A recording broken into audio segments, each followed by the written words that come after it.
Soyez inspirés, soyez inspirants. Le podcast qui rallume la flamme. Et bonjour chers auditeurs et auditrices, bienvenue sur ce nouvel épisode du podcast Inspire, Gilles Delieuse. Très heureux d'être avec vous et heureux également de recevoir notre nouvel invité, une personne inspirante que vous allez adorer et qui va vous transmettre des pépites, des clés, des richesses. Juste parce qu'elle est elle-même, j'ai le bonheur de recevoir mon amie Charlotte Daines. Bienvenue Charlotte, comment ça va ? Hello Gilles, écoute, ça va très bien, je te remercie. Merci de m'offrir cette opportunité d'échanger avec toi et avec tes auditeurs et tes auditrices. C'est un vrai bonheur, merci à toi. Alors, pour toutes les personnes qui te connaissent, c'est évident, mais il y a peut-être encore des personnes qui ne connaissent pas Charlotte.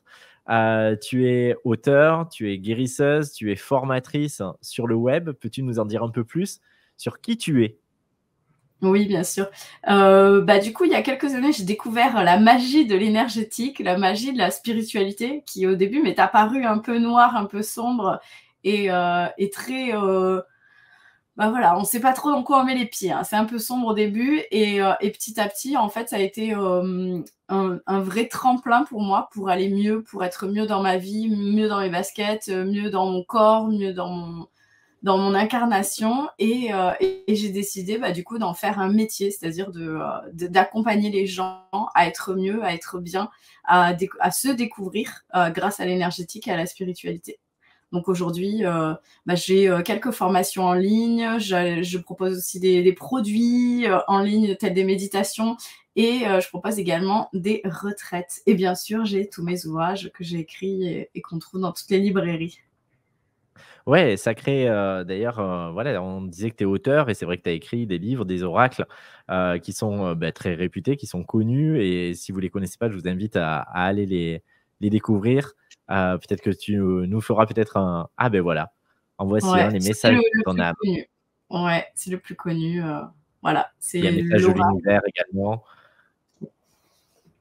Super. Ouais, il y a message de l'univers, message de ton corps, message de ton cœur. Donc ça, c'est tous les oracles. Et ensuite, j'ai écrit des livres aussi, soit sur l'énergétique, soit sur le chamanisme. Donc il y a l'agenda Femme lunaire qui est sur la lunologie et également le chamanisme. Et les pouvoirs extraordinaires de l'énergie qui récapitule un peu tout ce qu'on peut faire, tout ce qu'il est possible de traiter grâce à l'énergétique. Ok, super. Donc, tu nous as dit un peu comment tu es arrivé dans la spiritualité finalement et dans le dev perso. Si tu devais toutefois te décrire en trois mots qui décrivent tes valeurs, tes principes ou ce que peut-être tes proches diraient pour te caractériser, ce serait quoi ? Qu'est-ce qui est réellement important comme pilier chez Charlotte ? Déjà, il y a la joie et le rire, parce que c'est l'essence même de la vie. Il y a aussi l'écoute, c'est-à-dire que c'est important, je pense. On a 2 oreilles et une seule bouche, donc c'est pour écouter plus qu'on ne parle. Donc je pense que c'est important d'écouter, parce que c'est souvent dans l'écoute qu'on trouve des clés, des pépites qui me permettent aussi d'avancer soi-même sur son chemin. Et autre chose que mes proches diraient, c'est que je suis peut-être un petit peu trop nature peinture. C'est-à-dire que je reste égale à moi-même, j'y vais pas par 4 chemins, je suis assez entière et c'est vrai que quand les choses me conviennent pas, j'ai plutôt tendance à le dire. Voilà. Ok, c'est plutôt une qualité d'être brut de décoffrage, authentique, sincère. C'est une valeur et c'est une vertu, même si parfois ça nous joue un peu de tour ou que c'est pas toujours bien vu dans la société. Mais moi, je trouve que c'est plutôt une bonne valeur de pas se perdre. Ok, et tu nous parlais donc du coup de comment tu es arrivé à la spiritualité avec finalement le fait d'apprivoiser ta propre expérience, ton histoire, ton corps, etc. Mais du coup, ton parcours plus large, est-ce que finalement, au-delà de la manière dont tu te les fait vivre, des circonstances que tu as créées ou que tu as co-créées, est-ce qu'il y a un événement fondateur depuis peut-être la naissance ou la petite enfance ou à un autre moment de ta vie qui a fait l'effet waouh ou qui a fait le changement de cap ou qui a manifesté en toi l'évidence d'être au rendez-vous avec cette nouvelle voie ? Ouais, bah, il y a eu plusieurs événements. On va dire que le tout premier, celui qui a un peu été l'élément de bascule dans ma vie, c'était pendant l'enfance. En fait, mes parents ont décidé de partir habiter à Madagascar. Et donc, j'avais 6 ou 7 ans à cette époque-là. Et j'arrive dans un pays où la pauvreté fait loi. Enfin, c'est vraiment un pays, bon, c'était il y a 30 ans de ça. Mais ça reste, enfin voilà, c'était vraiment pauvre. Il y avait des enfants mal nourris qui demandaient de l'argent dans la rue et tout ça. Et c'est vrai que moi, du haut de mes 7 ans, je me suis dit, waouh, qu'est-ce qui se passe en fait? Pourquoi en fait? Enfin, je pense que 7 ans, c'est vraiment l'âge où on se rend compte des choses, où on comprend les choses. Et à ce moment-là, je me suis dit, bah, pourquoi en fait moi j'ai tout et eux ils ont rien, ils sont à la rue, tout ça. Et donc là, il y a eu une première ouverture. Et ensuite, s'en est suivi le divorce de mes parents. Et ça a été un moment très difficile parce que du coup, mon papa est resté habiter à Madagascar, ma maman et ma sœur et moi, on est rentrés en France. Et forcément, ça a été vraiment un creux pour ma mère. Ça a été une période très difficile à vivre. Et donc, rester dans son rôle de parent a été très compliqué pour elle. Donc pour moi, bah, il y a eu le double, enfin le triple drame choc. C'est-à-dire que bah, du coup, mes parents se séparent, mon père ne fait plus partie de ma vie, ma mère est pas bien.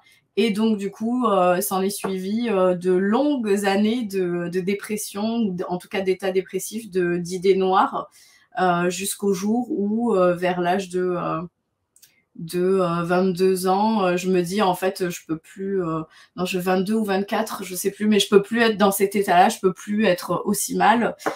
Donc j'avais essayé plein de thérapies, j'avais essayé plein de choses, plein d'accompagnements psychologiques, psychiatriques, enfin de tout quoi. J'avais même essayé les médocs, il y avait rien qui faisait que ça allait mieux. Et je me suis dit ok, on m'avait donné la carte d'une magnétiseuse et je m'étais dit ok, bah soit je tente ça et ça donne un résultat et c'est cool, soit ça donne pas de résultat et puis tant pis, je m'en fous, de toute façon la vie c'est de la merde, donc je me casse. Voilà, en toute franchise, en toute Oui. transparence, en toute honnêteté, je m'étais dit voilà, c'était en gros je tente ça, ça marche c'est cool, ça marche pas, bah, de toute façon j'aurais fait le tour de la question et puis ciao la terre quoi. Ok. Et en fait ça a été transformateur, ça a été subtil au début et en fait petit à petit tout est venu se réaligner. Et en même temps, et dans la même période, en fait, mon papy est décédé, donc qui était ma figure paternelle, hein, puisque mon papa reste à Madagascar et il est jamais revenu. Et donc, ça a été vraiment ma figure paternelle. Et quand il est parti, bah, il y a un truc qui a changé en moi avec, couplé à cette séance chez la magnétiseuse. Je pense qu'il y a une ouverture qui s'est faite. Il y a la spiritualité qui est revenue, ma sensibilité qui a pris un sens. Et donc, de fait, je me suis retrouvée en éveil spirituel à découvrir tout ce que les yeux physiques et les oreilles physiques ne voient pas et n'entendent pas, quoi. OK, et donc du coup, qu'est-ce qui s'est passé concrètement? J'entends bien cette bascule et puis, c'est drôle parce que je pense que ça parlera à beaucoup de nos auditrices et auditeurs. Ce moment où, déjà on va pas spécialement vers la spiritualité par goût, par attrait. En réalité, on y va souvent parce qu'il y a une zone de souffrance, qu'elle soit consciente ou qu'elle soit inconsciente, et c'est finalement le fil conducteur qui nous permet de remonter la pelote de laine. Et à la fois, quand on y arrive, on accède aussi à des prises de conscience, à des apaisements, mais aussi à la reconquête de certaines données de notre véritable nature originelle qui avait toujours été là, mais qu'on avait peut-être fait s'endormir, endiguer, réprimer, et qu'on arrive finalement à remobiliser. Autour de ça, du coup, qu'est-ce qui s'est passé? Tu nous as parlé du chamanisme notamment, que tu avais écrit aussi des livres qui sont inhérents à cette science et à cette discipline. Qu'est-ce qui s'est concrètement passé? Tu dis au début c'était subtil, et puis. Bah, en fait, petit à petit, j'ai commencé à me sentir mieux dans mon corps et quand la douleur, qu'elle soit, physique ou émotionnelle et le quotidien, en fait, on se rend plus compte que c'est pas normal d'avoir mal quelque part ou de pas être bien. Et donc, petit à petit, j'ai commencé à aller mieux et en même temps, ma sensibilité et mes capacités extrasensorielles se sont réouvertes, parce que je veux pas dire ouvertes, en fait, je pense que quand on est enfant, on a tous des capacités qui sont grandes ouvertes et petit à petit, les injonctions de la famille, de la société, de l'entourage font que du coup, ça se ferme. Et donc, ces capacités, elles se sont réouvertes et j'ai commencé à sentir à nouveau des choses, à ressentir des choses dans mon corps, dans mon cœur. à avoir des visions, à avoir des pressentiments qui souvent étaient prémonitoires. Et en fait, tout s'est réinstallé dans ma vie et j'ai commencé à cheminer avec ça. Et en fait, à un moment donné, j'avais besoin que les choses aient un sens. Donc, j'ai commencé à méditer. Puis ensuite, je suis tombée sur une formation en magnétisme. Et en fait, cette formation en magnétisme a expliqué beaucoup de choses, mais ça restait dans un carré qui, pour moi, était assez fermé. Et donc, j'avais envie d'en savoir plus en dehors du dogme religieux. Et c'est là que je me suis tournée vers le chamanisme, qui est un peu la mère originelle de toutes les spiritualités. Enfin, c'est vraiment le chamanisme, pour moi, on le retrouve dans toutes les nations, dans toutes les ethnies, dans toutes les communautés de par le monde. Et c'est là depuis des générations et des générations et des générations. Et c'est des traditions qu'on a encore aujourd'hui sans même le savoir et qui se recoupent. C'est-à-dire que les traditions sibériennes, si on compare avec les traditions amazoniennes, il y a plein de choses qui se recoupent et qui se retrouvent. Et à l'époque, enfin, je veux dire, il y a 1000 ou 2000 ou 3000 ans, il n'y avait pas de moyen pour qu'ils puissent se parler et se dire oui, alors en fait, le dieu soleil, la terre-mère, ceci, cela.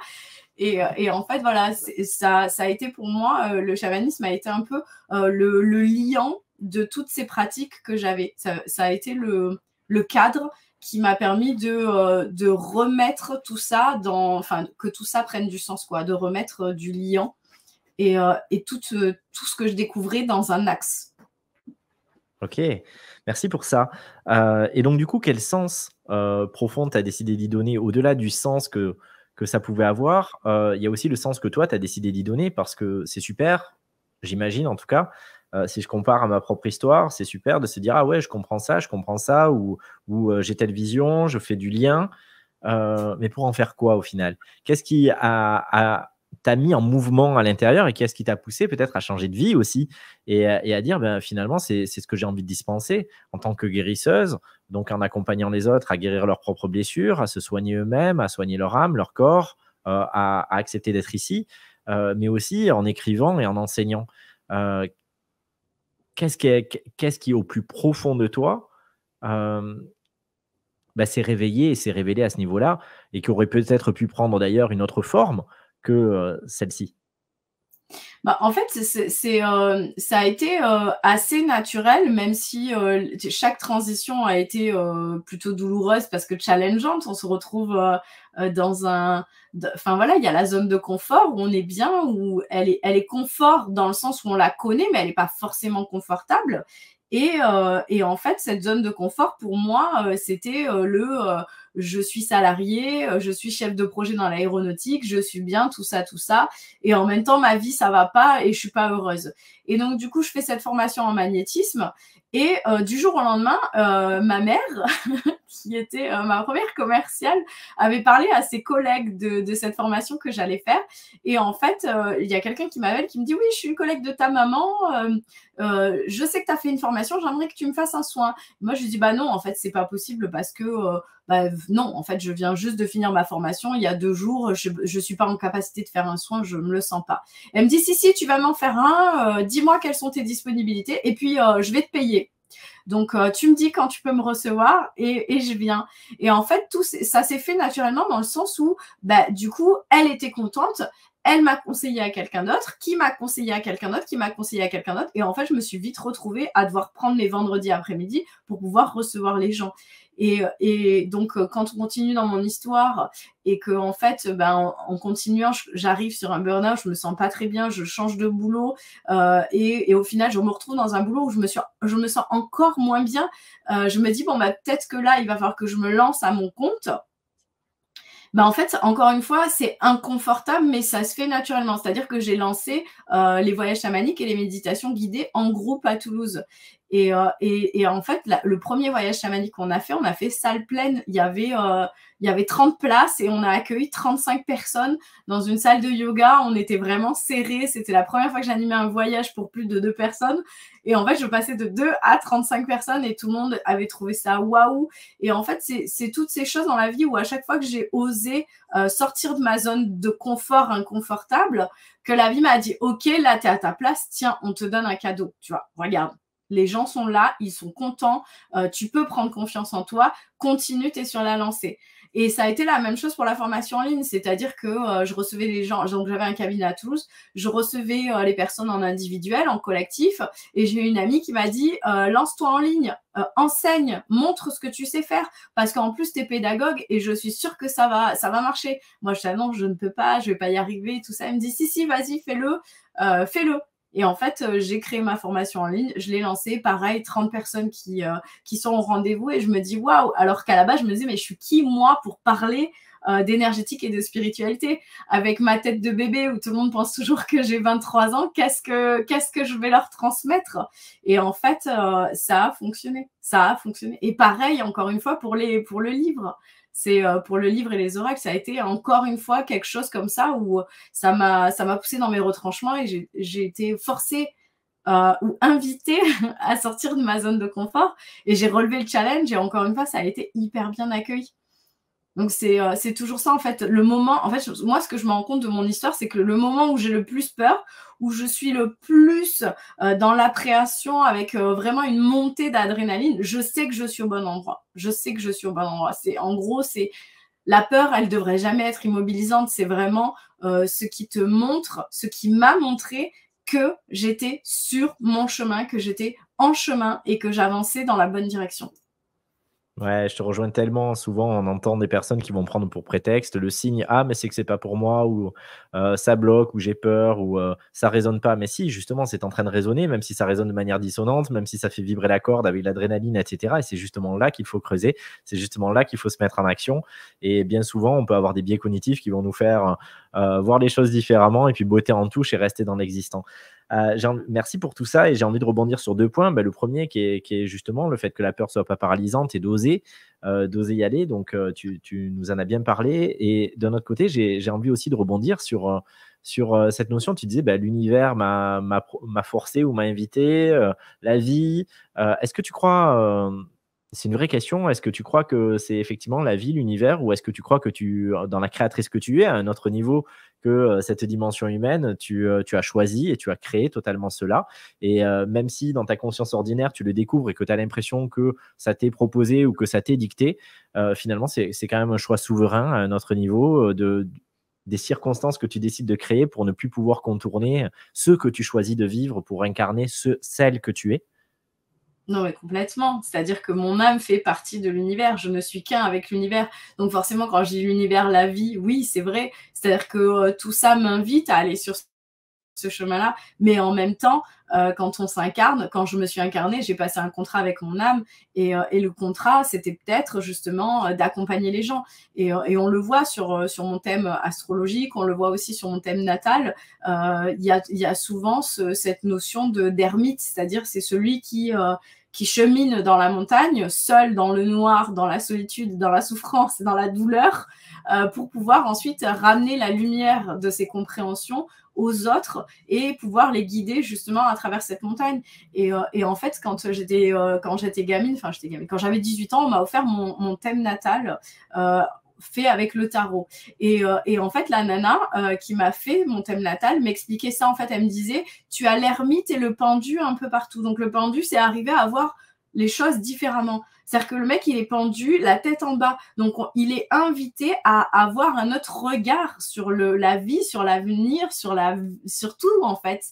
Et c'est vrai que l'ermite et le pendu, moi, je me disais, ouais, mais c'est nul parce qu'en fait, je comprends rien. Et franchement, j'en ai ras le cul de souffrir. Et donc, du coup, j'ai pas envie, en fait, d'être cette nana qui apporte la lumière pour les autres. Moi, j'aimerais qu'on m'amène la lumière pour moi. Et en fait, maintenant, quand je regarde en arrière et que je vois tout ce qu'on m'a dit quand j'avais 18 ans, oui, en fait, ça a son sens clairement. Et je pense que mon âme a bien entendu décidé de ce cheminement-là. Et comme je dis, mon âme fait aussi partie du grand tout, de l'univers. Et donc, c'est pour ça que je parle de la vie m'invite, l'univers, pour que ce soit compréhensible pour tous. Mais c'est clair que mon âme a clairement joué une part bien importante là-dedans. Génial. Et ouais, on n'est pas venu ici que pour souffrir, ok? Et donc, Non, du coup, la preuve. ouais, c'est ça. Mais c'est parce que tu disais, j'en ai plein le cul et on n'est pas venu ici pour souffrir, ok? C'est ça. En fait, la souffrance permet de se rendre compte de ce qu'est la joie et le bonheur. En fait, c'est comme pour tout dans la vie, il y a une notion n'existe pas sans son contraire. Et donc, si la souffrance n'existait pas, ben, on ne pourrait pas connaître le bien-être. Ça, en fait, c'est le fait de souffrir qui fait qu'on se rend compte de quand on est bien. C'est le fait d'être malheureux qui permet de se rendre compte de ce que c'est que la joie et le bonheur, en fait. Enfin, personnellement, c'est comme ça que je vois les choses. Ouais, je te rejoins complètement et c'est vrai que parfois on peut tomber sur des raccourcis, faciles dans la spiritualité où des personnes vont être dans l'évitement de ce qui les challenge, de la douleur ou de la souffrance, pour aller se réfugier dans des zones où ça serait que, bisounours ou, hyper éthéré, des lignes d'incarnation et cetera. Alors que finalement, on se rejoint là-dessus, on se connaît bien.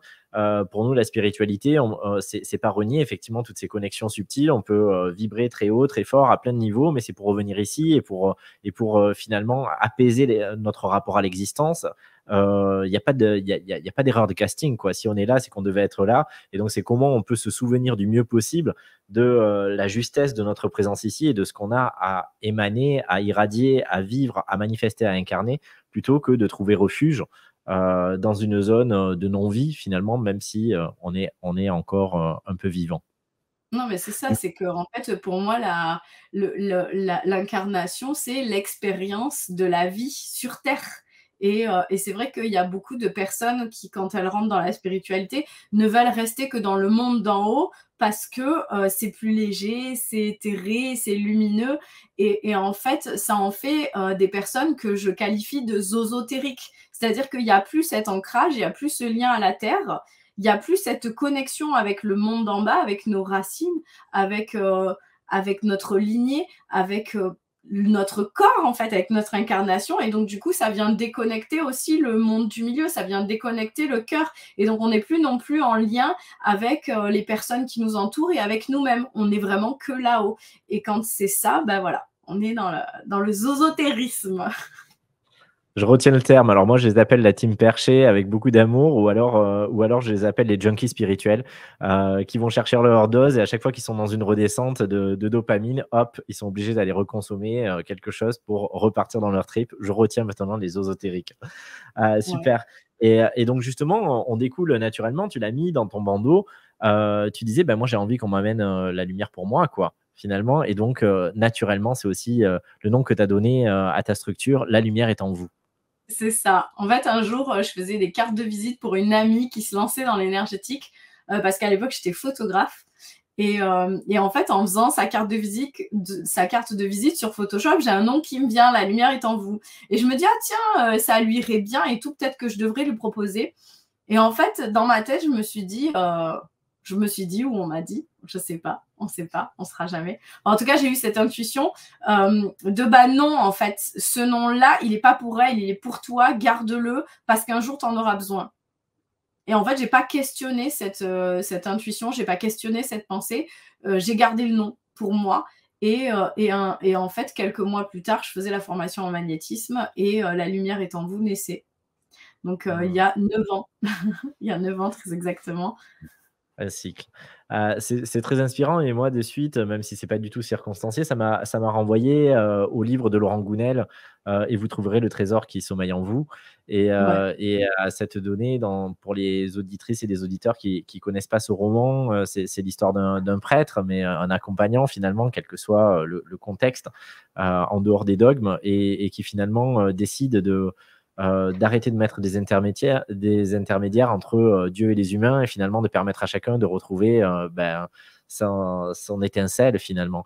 Et c'est hyper important parce que ça peut paraître hyper naturel finalement quand on parle de spiritualité, mais pour baigner depuis des dizaines d'années dans le milieu, et toi aussi, on sait que finalement, il y a quand même une forme de verticalité et que, en tout cas, dans la dimension humaine, hein, et que beaucoup de personnes, même parfois inconsciemment, entretiennent une forme de dépendance plutôt que ce qu'elles permettent aux personnes d'accéder à l'autonomie. Donc déjà, le poser, je trouve ça très fort de le poser dans le titre même, le nom de ta structure, de ton école. La lumière est en vous, c'est vraiment une façon de dire allez-y, vous avez toutes les ressources et je suis peut-être là pour vous aider à les découvrir, mais finalement, tout est déjà en vous, tout est déjà là.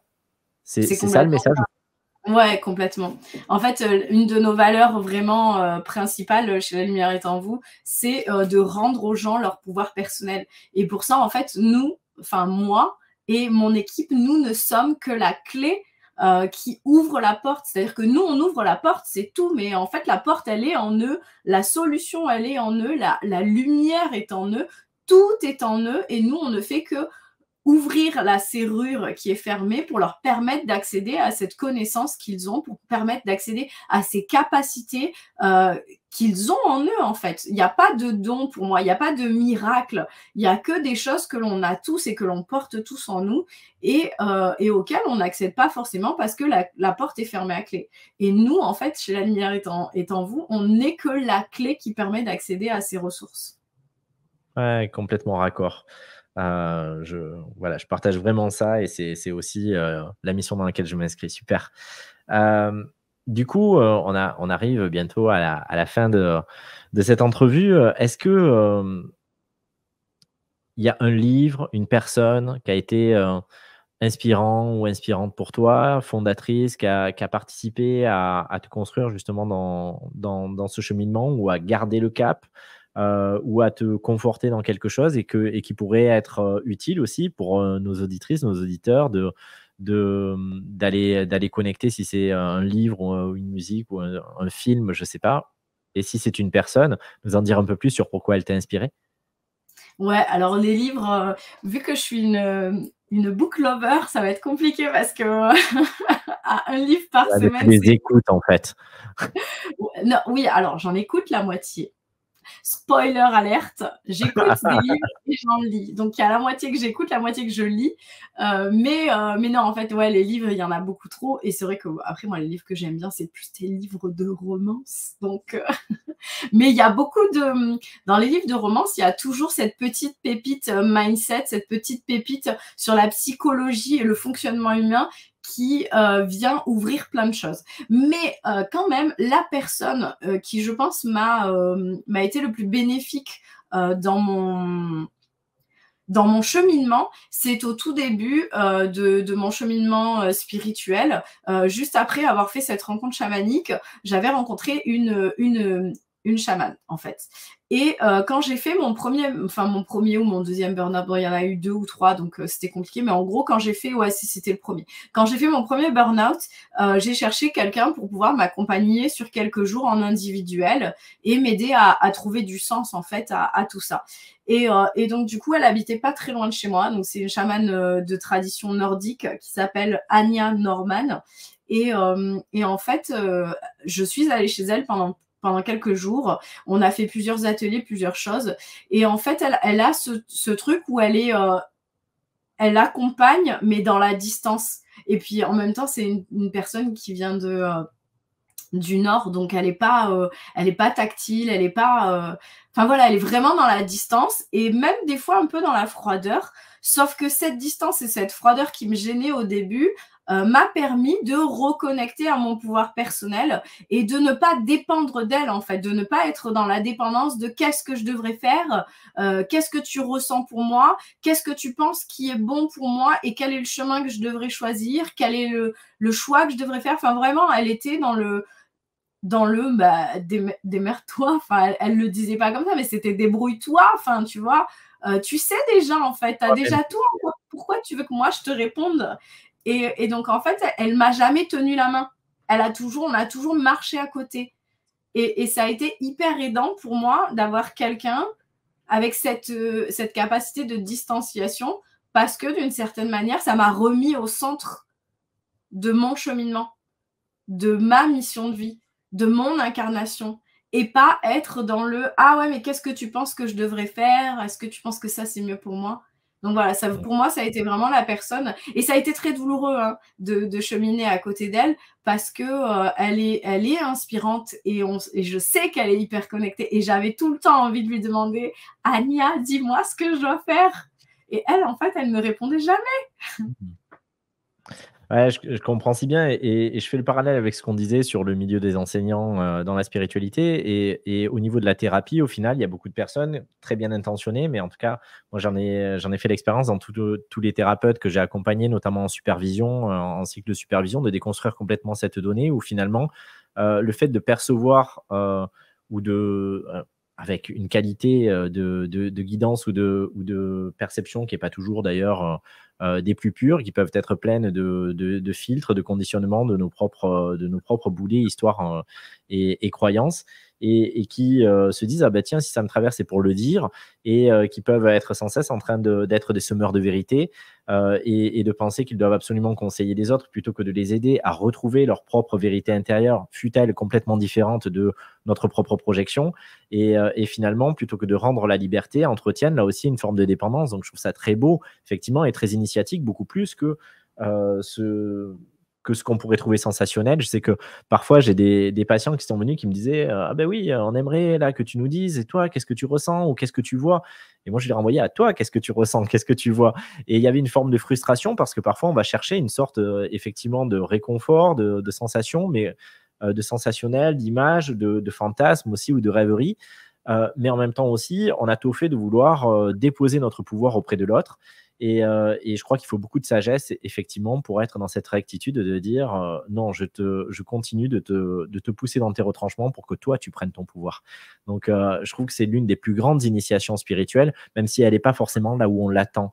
Et beaucoup de personnes iraient forcément aller chercher une sorte de gourou, c'est-à-dire celui qui dicterait le chemin et à qui on donnerait tout le pouvoir en se disant ah, c'est une personne exceptionnelle, plutôt que de se rendre compte que nous sommes une personne exceptionnelle. C'est ça, c'est clairement la validation que tu cherches ailleurs, en fait, elle est en toi. Et justement, quand on a fait l'initiation pour savoir si les esprits m'acceptaient en tant que praticienne en chamanisme, en fait, on a été dans une forêt, il était 2-3 heures du matin, elle avait fait plein de rituels, toute une cérémonie, etc. Et en fait, juste avant de boire la concoction qu'elle avait préparée pour ça, elle me demande es-tu prête? Donc je lui dis oui, je pense. Et elle me dit bon bah maintenant connecte-toi à l'énergie et à l'esprit des lieux, connecte-toi aux esprits qui nous entourent, donc à la lune, à la terre, aux arbres, et demande-leur s'ils t'acceptent dans ce rôle, en fait, dans ce rôle qui est de répandre le chamanisme, de l'utiliser, de le pratiquer, de l'enseigner. Et en fait, moi, je sentais que oui, mais j'avais peur que ce soit ma projection. Et en fait, j'avais besoin qu'elle me dise si oui ou non j'étais acceptée, quoi. Et en fait, elle a attendu vraiment que je me connecte et que je sente si oui ou non, vraiment, à l'intérieur de moi, j'étais acceptée. Et donc, ça a duré un moment, ça a duré le temps qu'il fallait. Et au final, c'était chouette d'arriver à le sentir en moi et de ne pas attendre une validation extérieure pour me dire « Ok, j'ai le droit d'exister, j'ai le droit de pratiquer ça, j'ai le droit d'en parler. » Ouais, grave. Waouh! Merci infiniment pour ce partage qui, je suis sûr, résonnera et va permettre à des personnes de se saisir différemment encore de leur propre chemin. On arrive à l'issue de cet entretien, de cette interview. Si tu avais un message, si les personnes ne devaient retenir qu'une seule chose, et si toi, tu avais un message phare à leur délivrer, qui pouvait être un game changer, qui pouvait les aider à oser peut-être leur propre chemin, à être au rendez-vous avec la lumière qui dort en eux, à marcher la route parfois singulière, parfois unique, qui demande aussi du courage pour disrupter avec la norme, avec toutes ces données. Quel serait ce message, celui de Charlotte, à destination de toutes les personnes qui auront des écouteurs sur les oreilles et qui, suspendus à tes lèvres, viennent s'écouter eux-mêmes à travers toi? Bah, le message, il est simple, c'est que la zone de confort, elle est peut-être confortable, mais en fait, c'est la mort, cette zone. C'est que si tu y restes, tu restes dans l'immobilité et du coup, tu n'es pas sur ton chemin. Parce que quand tu es immobile, tu ne peux pas marcher ton chemin. Donc, à chaque fois que tu as peur, à chaque fois que tu doutes, à chaque fois que tu as des craintes, que tu sens là le palpitant monter, cette petite montée d'adrénaline qui fait pop-pom, pop-pom, pop-pom, pop-pom dans le cœur, bah, c'est que tu es au bon endroit. C'est que là, tu t'approches de ta zone de magie, là où ton âme agit, et que c'est le moment en fait de sauter, de lâcher prise, de sauter dans le vide et de laisser la magie de la vie prendre soin de toi. Et rappelle-toi toujours que la lumière, elle est en toi. C'est toi qui décides. Il n'y a personne d'autre qui peut décider, à part toi, où est-ce que tu as envie d'aller. Yeah! Merci infiniment, Charlotte. On mettra bien sûr tous les renseignements pour pouvoir te retrouver, tes réseaux sociaux, ton site internet, en dessous de cette vidéo, et ou en dessous du podcast, en fonction de si vous nous écoutez ou si vous nous regardez. Je te remercie infiniment d'avoir passé tout ce temps avec nous tous et puis d'avoir partagé aussi sincèrement, aussi profondément tout ce qui t'anime. Je suis sûr que ça a été très porteur pour chacun et en tout cas, moi, ça m'a beaucoup parlé. Encore des parallèles entre nous et voilà, qui riment en sororité, fraternité. Merci profondément. Le dernier mot, le mot de la fin est à toi. Merci à toi, Gilles, surtout de me permettre de partager tout ça et d'avoir pu échanger avec toi encore plus profondément que ce qu'on fait d'habitude. Merci vraiment du fond du cœur. À très vite à toutes et à tous. À très vite, Charlotte. Et on vous souhaite une très, très belle journée. Et osez votre chemin. La lumière est en vous. Salut. Ouais, à bientôt.